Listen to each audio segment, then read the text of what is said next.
I received a question on how to mirror sheet metal parts, and this is a particularly thrilling question because when we look in our sheet metal tools we can see that there's not currently a supported tool for mirroring the part in its entirety. So how might we go about doing it? And this is a detailed question and it has a few answers. So I want to go through several methods and you can pick the best for what your needs are. So one thing that we can do, and I think the easiest thing that we can do, is do a save as. In fact, I asked one of our help desk people and this was their suggestion, and I think it is just perfect and so easy and so well done. So we're going to say save our part, make sure it's up to date, and then we'll open up a new assembly. And with this new assembly open, I'll stick this part right on the origin. So we've got our part in an assembly. In fact, I'm actually move it on the side of this plane, and I'll choose mirror.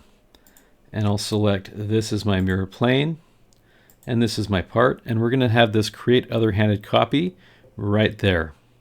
But we also can create different orientations of our part if we'd like, but of course we want to create an other handed copy. We can see that we've been able to mirror our sheet metal part, and when I go to save this we can see here's our new assembly with our part. And so in our File Explorer, we now have a part file that is this sheet metal part. Let me get that open. Right, so this is that other handed copy as a part instead of a sheet metal part. So we can't get a flat pattern out of this yet.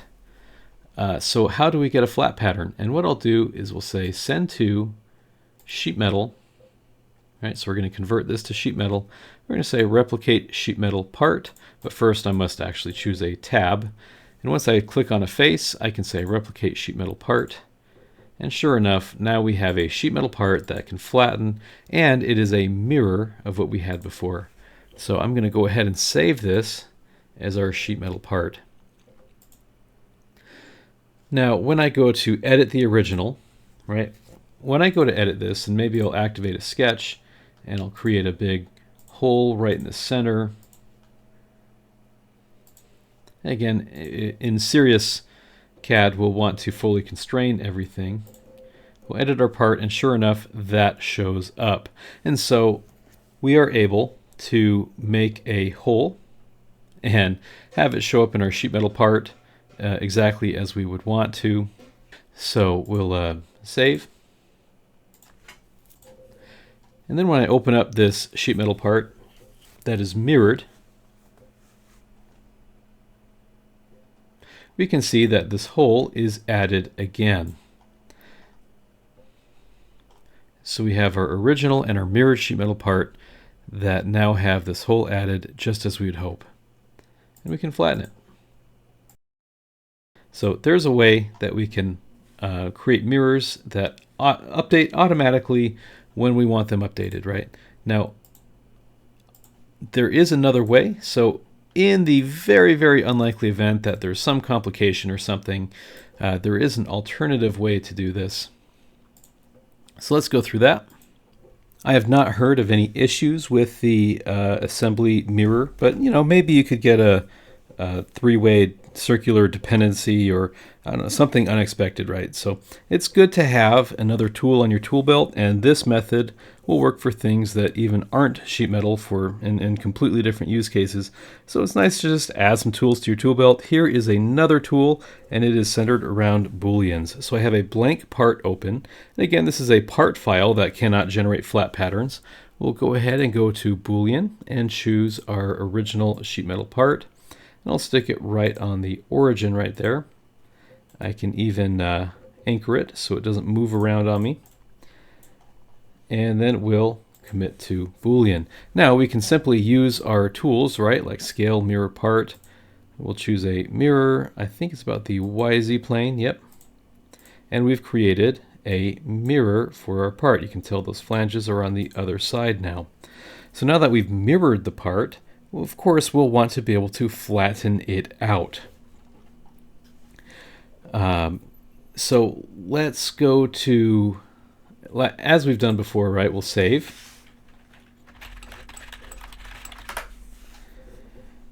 And once I've saved it, we'll go to send to, convert to sheet metal, And as before, I can choose a face for my tab, and then I'll choose replicate sheet metal part, and that produces a flat pattern sheet metal part that we can now work with.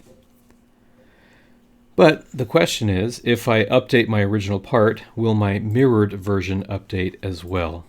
Let's take a look. We'll save and close and open up our original. So here's my original part, and let's add a few things. I'm going to open up flange, and we'll click on some of these edges and apply, and then from here to here, apply. Now I'm going to be real fast about this so I don't make everybody sit there and watch me fully constrain sketches, but I'm going to create a rectangle, and we'll cut a rectangle in. Again, in any serious project, you will want to fully constrain that. We'll add a mirror feature, right? So we're adding a variety of features to this. So we've mirrored that cut. Maybe I'll add some corner rounding. So there really is all sorts of things that we can add. Corner chamfer on this side. So we got fillets and chamfers. And just like that, right, we've been able to do a series of things. How does this reflect in our new part? Well, we'll save it, and then open up the mirrored version of this part and see what happened. All right, now with the mirrored version open, right, and here we have a mirror. These don't show up, and I can go to regenerate all, and it still doesn't show up. So what's going on? We just need to go to conversion, edit, and we'll re-click on replicate sheet metal part. And now all of those changes are captured, and the version is our mirrored version.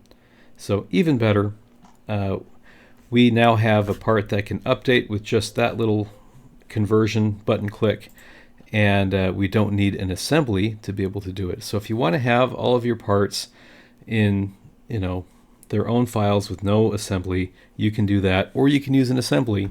Either way, there's multiple tools on your tool belt to be able to get parts to update the way that you need. If this is helpful, please subscribe to the Alibre channel. Thank you for watching, and we'll see you in the next video.